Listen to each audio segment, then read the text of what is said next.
warahmatullahi wabarakatuh.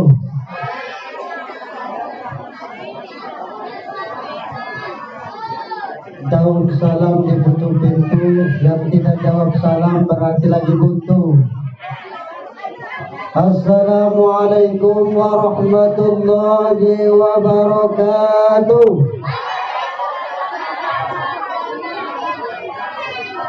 Daun salam berasal dari Jawa Barat, Jawa Timur. Yang tidak jawab salam saya doakan melarat seumur umur. Assalamualaikum warahmatullahi wabarakatuh.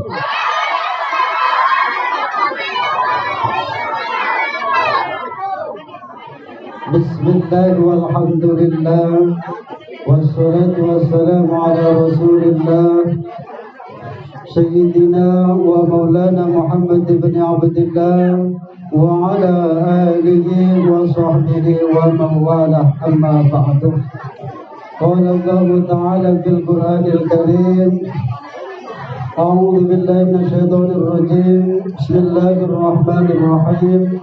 Wa in ta'adzana rabbukum la in syakartum la azidannakum wa la in kafartum inna 'adzabi lasyadid. Shadaqallahul azim. Yang saya hormati para alim ulama, para tokoh masyarakat, para ustadz, para kiai, aparatur pemerintah, bapak-bapak dan ibu-ibu, mudah-mudahan kita semua mendapatkan rahmat dari Allah Subhanahu wa ta'ala. Amin ya rabbal alamin. Pertama, kita bersyukur kepada Allah Subhanahu wa ta'ala bahwa pada siang hari ini kita memenuhi undangannya Bapak Kumet dan sekeluarga besar, mengundang kita untuk mendoakan anak beliau yang sudah dikhitan agar anak beliau menjadi anak yang soleh, anak yang taat kepada Allah dan Rasulnya, berbakti kepada kedua orang tuanya, dan anak tersebut diberikan oleh Allah kesehatan jasmani maupun rohani. Amin ya rabbal alamin. Mudah-mudahan ibu-ibu, bapak-bapak yang hadir di sini semuanya mendapat rahmat dan maghfirah dari Allah Subhanahu wa ta'ala. Amin ya rabbal alamin. Sholawat serta salam semoga tetap terlimpahkan kepada junjungan kita Nabi Agung Muhammad sallallahu alaihi wasallam beserta para keluarganya, para sahabatnya, para pengikutnya hingga akhir zaman. Bu, panas ta? Panas orang? Panas. Hari panas mengkone ceramah orang susu ya. Sedenget deh. Setuju ora? Setuju ora? Suis riren ya. Bapak Kumet mengundang kita dalam rangka walimatul khitan, bahwa anak beliau itu sudah dikhitan. Berwara dikhitan, disunat kontoleku. Berwara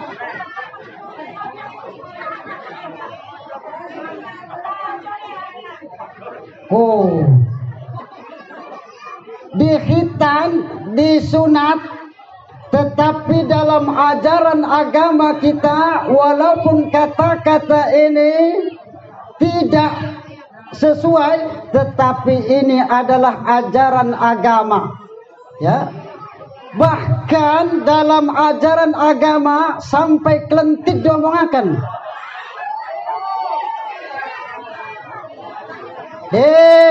Aja macam corok, iki mah ajaran agama, cuman orang sesuai dengan kata-katanya.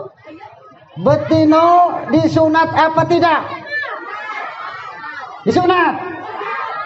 Disunat. Lah iya kan pada baik lanang betino pasti berarti lamun ora disunat menjadi wong kafir. Ya.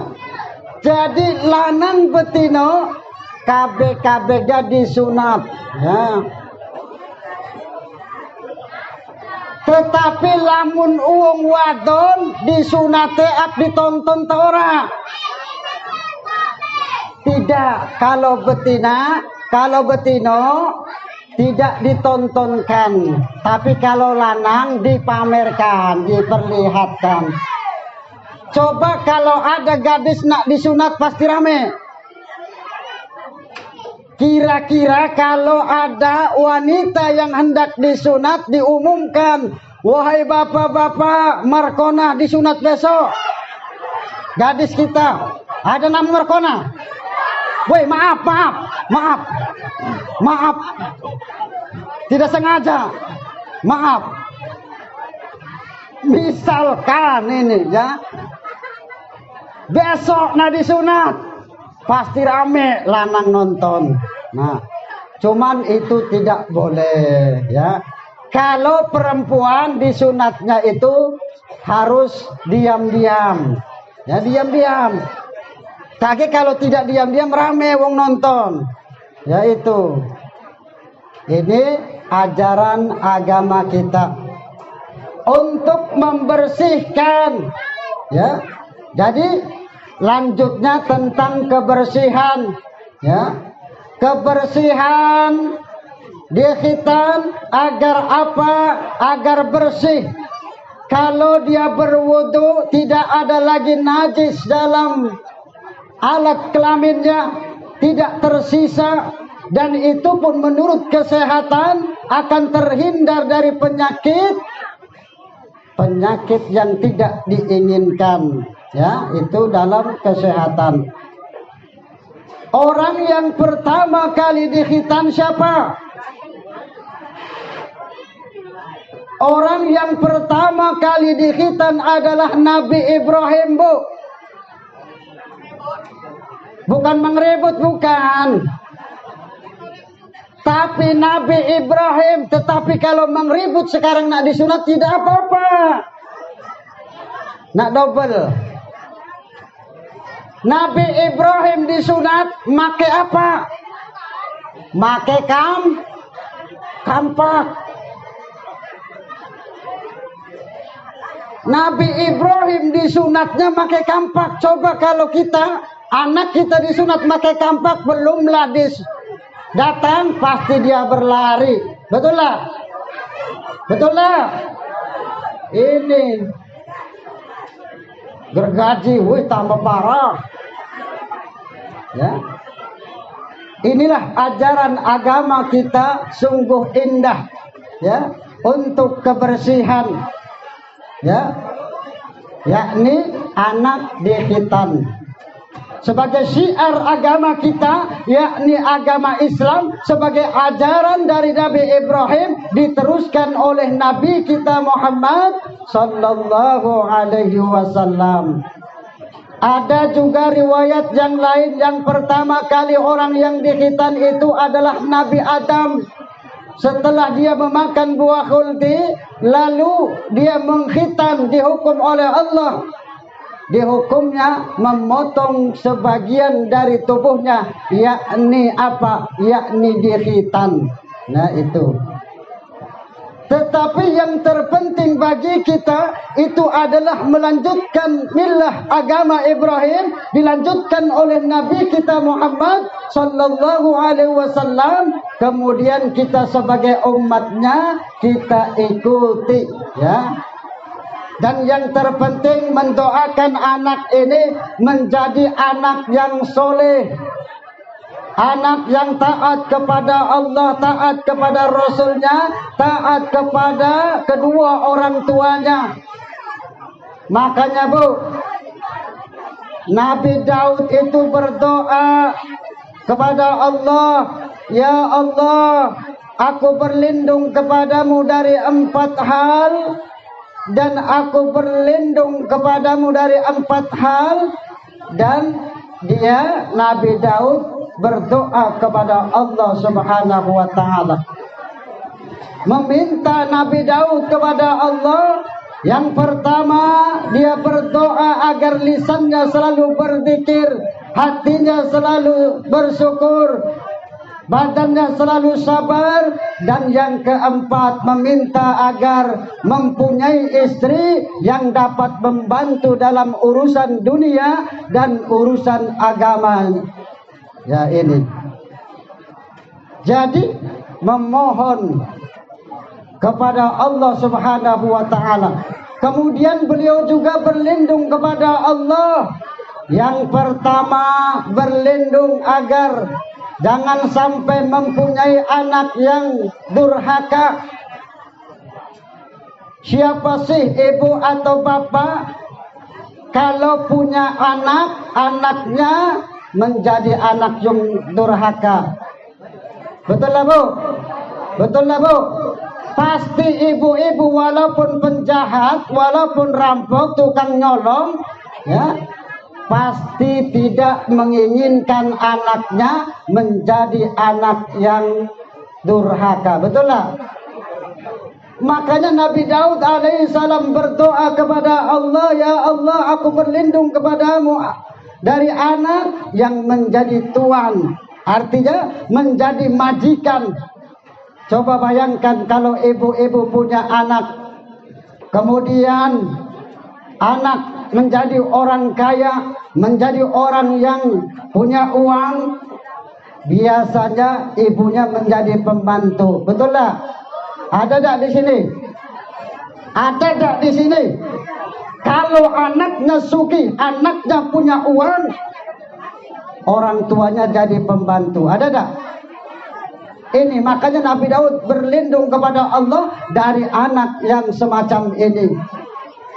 Lalu yang kedua, Nabi Daud berlindung kepada Allah dari istri yang bisa menumbuhkan uban sebelum waktunya. Ya.